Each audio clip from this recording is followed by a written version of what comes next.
Sebenarnya balik-balik tuh deh, ini kan masalah kerjasama kita semua. Nggak bisa hanya bilang pemerintah. Nanti pemerintah terlalu keras juga sama rakyatnya. Kita kan bukan negara diktator. Ya, kita juga harus memberikan kesadaran. Nah, kita semua layer harus bicara. Semua layer harus saling mengingatkan. Karena dek gini, mungkin kalau tahun lalu kamu nggak ada teman dekat kamu yang kena. Atau orang sekeliling kamu yang dekat. Sekarang pasti ada dekat yang kamu kenal. Dulu yang kena itu yang nggak kita kenal. Sekarang orang-orang dekat kita, supir saya kena. Anak saya kena.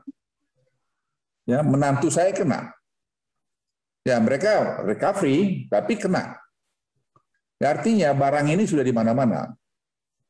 Sudah di mana-mana. Jadi apa kita mau karena kekonyolan kita masih memainkan nih politik? Nah, saya yang sedihnya itu masih ada bermain di sosmed itu untuk kepentingan-kepentingan politik. Ya, untuk kepentingan politik yang menurut saya dia nggak tahu akibat dia begitu bisa berapa banyak orang meninggal, check out gara-gara dia. Jadi kalau dari sistem penanganan, ya saya tidak mengatakan kita sempurna, jauh dari sempurna.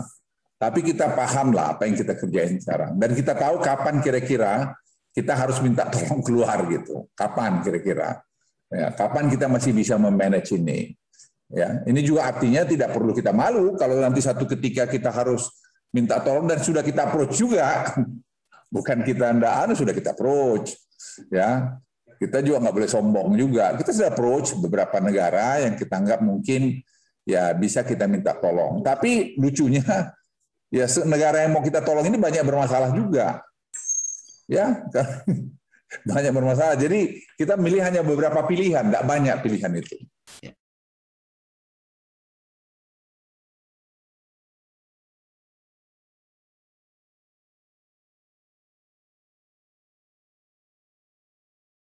Tadi kan inkubasi itu masanya 12-14 hari ya? Ya. Inkubasi. Ya kita hitung aja. Jadi kalau kita benar membuat PPKM ini, tadi kita mulai, katakanlah baiknya itu mulai hari ini. Karena selama 3 hari kemarin, 4 hari kemarin mungkin penyesuaian. Ya plus saja 14 hari. Ya, itu aja sederhananya. Kalau kita laksanakan, tadi bisa betul di atas 30%. Atau kalau 50%. Kalau di bawah 30%, lupain itu. Itu yang saya takut. Jadi jangan Anda pikir saya juga semua confidence. Enggak, saya confidence, tapi ada hitungan dulu. Kalau ini teman-teman nggak bisa diajak disiplin nih gimana nih gitu. Ini masalah kita bersama kok. Bukan masalah pemerintah aja. Ini masalah kita semua. Semua pemimpin, lintas agama, lintas suku, lintas pangkat, lintas segala macam.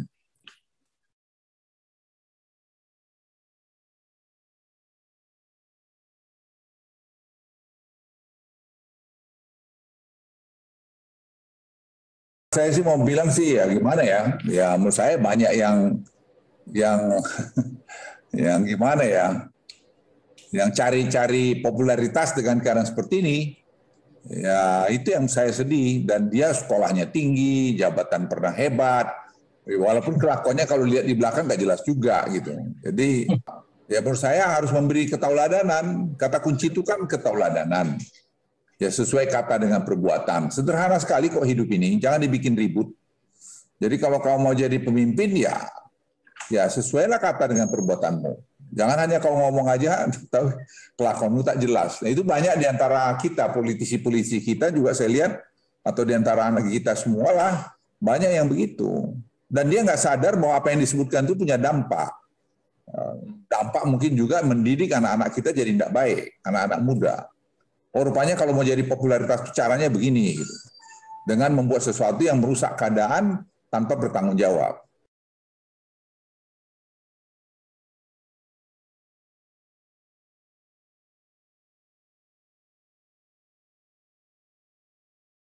Yang presiden tadi, makanya bansos itu kita hidupin lagi. Kan tadinya Juni sudah nggak ada bansos lagi setelah Juni. Sekarang kita hidupin lagi bansos. Jadi saya kira mungkin minggu ini atau minggu depan paling lambat udah turun.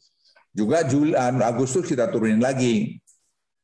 Sama listrik juga subsidi diskon itu? Insentif Pak ya. Listrik itu kita berikan lagi. Itu kan tadinya tidak ada dalam anggaran sudah. Jadi ada dinamika lagi. Kenapa ya ini kejadian?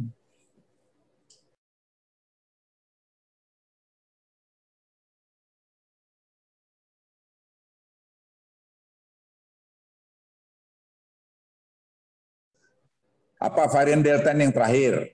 Saya dengar di Amerika sudah ada Delta Plus. Ya, bagaimana nanganin Delta Plus? Kalau benar yang dikatakan bahwa Delta Plus ini bisa nembus semua vaksin, gimana lagi nanti itu? Jadi banyak unknown dan kita tidak tahu. Makanya kita jangan menciptakan persoalan juga di luar itu pemimpin. Saya imbau sebenarnya media kalau boleh, udahlah kita paham semua itu sekarang, kita ikutin. Banyak juga yang kita tidak tahu. Ya, jadi kita merancang sesuatu ini sekarang yang kita tahu dulu deh. Yang kita tahu nih kalau sampai terjadi skenario buruk 50.000 apa yang kita lakukan. Ya, tim saya udah menghitung sekarang itu kalau 50.000 oksigen harus berapa, rumah sakit bagaimana, obat bagaimana, bagaimana memisahkan sekarang antara yang ringan dengan yang sedang dan berat, sehingga yang masuk rumah sakit yang berat-berat aja, yang sedang di mana. Yang ringan bagaimana? Oh, telemedicine, kasih telemedicine. Oh, bikin obat yang bisa untuk ringan ini bisa menyelesaikan, membantu menyelesaikan masalah. Karena tidak ada yang pasti juga obatnya. Sekarang vaksin udah banyak, vaksin kita terusin. Bikin bulan ini 31 juta bulan ini, bulan Juli. Kita akan vaksin orang. Bulan Agustus 45 juta. Ya, bulan Oktober lebih tinggi lagi, mungkin sampai 50 juta lebih. Jadi sebenarnya skenario apa lagi yang harus kita lakukan gitu. Kan semua itu bisa digelar dengan baik. Kita tanya ahli-ahlinya, bukan saya aja yang mikir. Ahli-ahlinya jago-jago kita tanyain semua. Jadi yang bilang epidemiolog, apapun semua kita tanya itu. Negara lain kita konsult juga, kita tanya. Karena pemerintah itu punya tools untuk mendapatkan banyak data sebelum dia membuat keputusan. Banyak teman-teman pengamat itu dia cuma satu informasi, langsung dia menjudge. Itu bedanya. Jadi decision making process di dalam pemerintah itu, ya di tempat saya inilah, itu very clear. Saya pernah tanya yang ahli ekonomi tempat saya, ada Firman, bagaimana coba kau cari ini. Dia cari dengan timnya. Cari dengan networking-nya. Saya juga tanya teman saya di Singapura, saya tanya di sini, tanya orang market. Ahli penyakit, kumpulkan tadi asosiasi profesi kedokteran. Ada 5, kita tanya. Ahli epidemiolog, kita tanya. Ahli apa lagi mau lagi? Segala macam ahli kita tanyain, gimana skenario ini. Tanya India, saya telepon dubes India, bagaimana mengenai ivermectin obat itu. Berapa benar kebenarannya. Ya kita tanya semua, kan kita punya kewenangan, kan Menko lumayan juga jabatannya, boleh juga kan? Iyalah. Ya komando Pak ya. Tapi jadi mau saya katakan tadi, nggak bisa lah kalau soal informasi kami ya tidak sempurna, tapi kami pasti lebih baik dari yang lain dengan ada pemerintah ini. Jadi network pemerintah ini saya kira membuat kami lebih banyak punya informasi. Jadi pasti keputusannya relatif lebih bagus. Tapi kalau kita terima informasi seperti Profesor Jubairi, coba sampai hafal saya. Ya, kamu nggak tahu Profesor Jubairi siapa? Profesor Jubairi itu adalah salah satu senior dokter di Indonesia ini, profesor yang dihormati oleh ahli internis. Tadi saya jumpa sama dia. Nanya beliau apa itu mengenai ivermectin. Sampai ke situ kita. Tapi dia tweet kalau lihat sekarang Profesor Jubairi.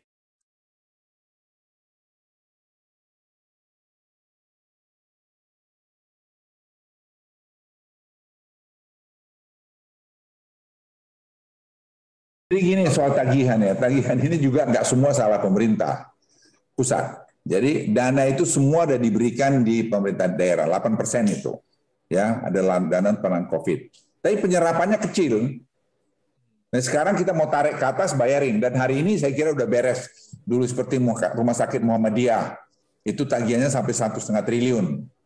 Ya, karena tagihan 2020 itu angkanya sempat dibilang 8,5 triliun.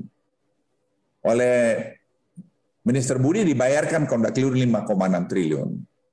Tahu muncul angka berapa 16 triliun atau 17 triliun lagi yang sebetulnya tidak muncul.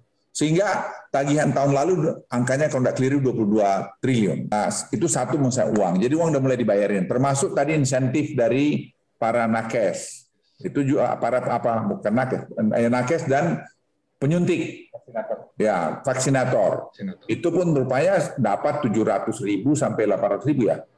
Sama dia dapat apa lagi tadi, uang makan, uang transport atau apa. Itu pun sudah dibereskan. Kemudian apalagi tadi itu mengenai itu? Oh, oksigen. Oksigen pun sebenarnya karena kita baru tahu carut marutnya kesehatan sendiri. Jadi banyak sekali, maaf kalau saya bilang mafianya itu banyak sekali. Ya, sehingga misalnya harga gas itu baru kita tahu tadi malam, ternyata harganya itu berlipat berapa kali setelah kita hidupkan gas yang di mana tapi di Cilegon. Mereka tadi malam minta saya spend jamin bayar berapa miliar. Saya bilang bayar. Nah setelah kita selidikin, loh, kita pikir harganya ini mahal karena rupanya dia memproduksi bukan hanya oksigen. Dia memproduksi turunan-turunan yang lain. Padahal yang kita beli hanya oksigennya. Nah dia bilang, oke saya butuh ini, tapi kau harus bayar ini lagi Pak. Gitu. Ya udah bayar aja toh, saya bilang sama staf saya. Jadi kita bayar berapa? Disebut angkanya, udah kita bayar. Bapak harus jamin, saya jamin. Ya, di samping bilang nanti perusahaan Bapak yang bayar, berbayar aja pokoknya kumahan kewe lah gitu. Jadi dia bayar dulu, ya, tadi udah beres oleh Ameten, ada kok anggarannya, nggak ada masalah. Tapi setelah kita tahu itu, kita cek loh, kok harga gas yang sini kok begitu mahal gitu. Oksigen maksud saya. Ya jadi kita tahu lagi masalahnya. Begitu juga obat, ivermectin itu. Ya, tadi baru saya dapat dari kepolisian. Itu nangkap orang yang menjual ivermectin 485.000 atau berapa. Padahal harganya cuma 7.800 atau 8.000. Ya ini kita baru ngerti gitu. Masa dalam keadaan susah gini orang masih cari hidup. Dan saya betul ancam, ada yang kritik saya kalau ngancam mau gerebek memberitahu. Ya kebaikan kita beritahu supaya jangan kita tangkap. Iya kan? Ya kalau kau masih juga ya udah keterlaluan, udah diingatkan, kau masih gitu juga. Jadi bukan mau sengaja mau nangkap dia, lah sudah diberitahu kau diperingatkan kau masih juga ya kita ambil lah.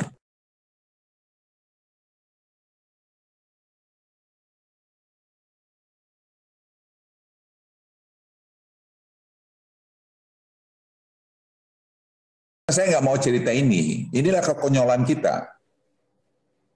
Jadi mereka tadi baru rapat, jadi semua masalah kebutuhan buatlah rencana perencanaan yang benar. Sehingga suplainya itu cocok. Ini hanya 18 jam sebelum dia habis baru diajukan. Dalam keadaan seperti ini, kan bingung sendiri kita. Ya, Anda tanya aja di rumah sakit itu manajemennya gimana. Jadi jangan disalahkan pemerintah. Lakin kita mana tahu semua kalian punya butuh ini, butuh sana, kalau kalian tidak punya perencanaan yang baik. Itu yang terjadi. Kita sayangkan sekali kejadian itu, sebenarnya tidak perlu terjadi. Ada kok semua setelah saya ditelepon, jalan kok. Tapi masa kamu 18 jam, jadi Menteri Kesehatan teriak, Pak 18 jam sebelum habis baru menulisin surat. Ya, ya. Gimana? Masa semua salah pemerintah? Tapi dari rumah sakit sendiri kabarnya ke dinas tempat sudah menyampaikan mengenai antisipasi kelangkaan ataupun ketersediaan oksigen Pak di rumah sakit itu Pak. Harusnya kan disampaikan kepada pusat ya. Oleh Ya, itulah yang kita sekarang perbaiki, sehingga sekarang itu kami lagi rancang nih, staf saya masih pada di luar ini, membuat supaya betul-betul jaring supply chain-nya itu bisa jalan. Ada website untuk lapor juga. Apa itu? Ada website untuk melapor. Tapi sekarang kita udah bikin kok, ini ada, saya diingatkan, udah ada website untuk melapor itu sekarang kita bangun. Ya Menkes yang buat itu sudah ada. Menkes saya kira canggih kok, mereka punya semua sekarang bagus. Ya masih ada yang nakal-nakal katanya, ya benar lah. Nanti satu-satu kita sikat nanti itu.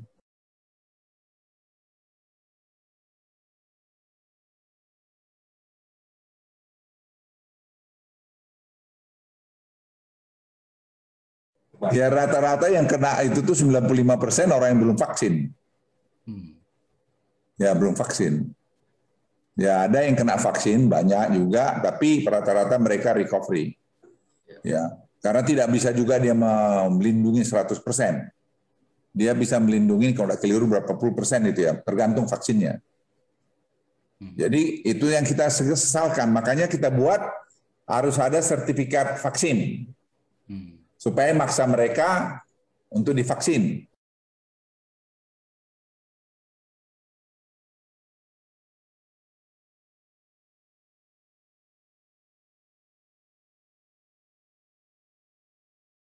Himbauan saya kan tadi udah jelas kalau lihat sudah kalau Anda rangkum ya semua kita punya tanggung jawab sama dalam konteks level kita masing-masing. Ya sosialisasi ke lingkungan kita. Jangan kita membuat provokasi-provokasi, statement-statement malah mendorong orang tidak mau divaksin, mau tidak percaya COVID, malah mendorong bahwa untuk ada demo lagi. Coba anak-anak kita masih diajak demo zaman sekarang ini. Terus anak-anak kita diajak kumpul rame-rame lagi. Jadi menurut saya ada yang bilang ke gereja kita berdoa. Saya 1,5 tahun loh enggak ke gereja. Ya gerejanya online aja. Kenapa? Ya kita sadar Tuhan tuh ngajarin kita juga kok. Ya, berkhidmatlah kamu gitu. Ya, ngapain kita lawan alam ini? Itu aja. Jadi saya hanya titip sekali lagi pemimpin-pemimpin, ya berilah toladan, jangan kita mengajarin anak-anak kita dengan cara-cara yang nggak baik. Karena mereka tuh yang ganting kita nanti. Ya, kalau kita nanti ngajarin itu nanti, mau negara ini dipimpin orang yang bagaimana nantinya? Orang-orang yang pecundang nanti.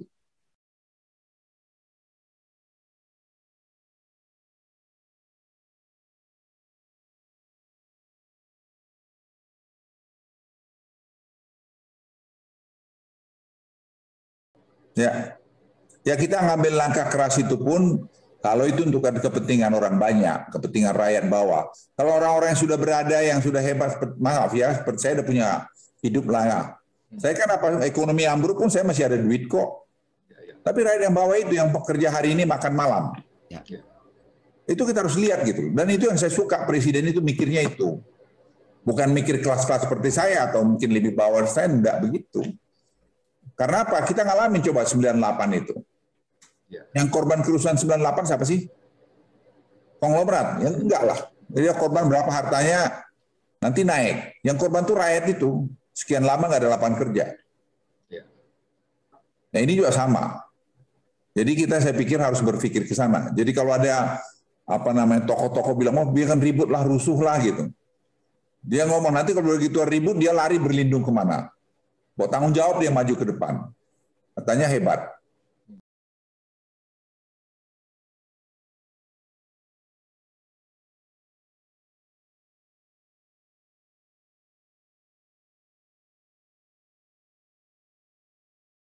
Ya, saya kira tanya ini anak-anak muda di samping saya ya begini ya ketawa ya gini. Ngapain bikin susah hidup itu? Udah susah aja kok.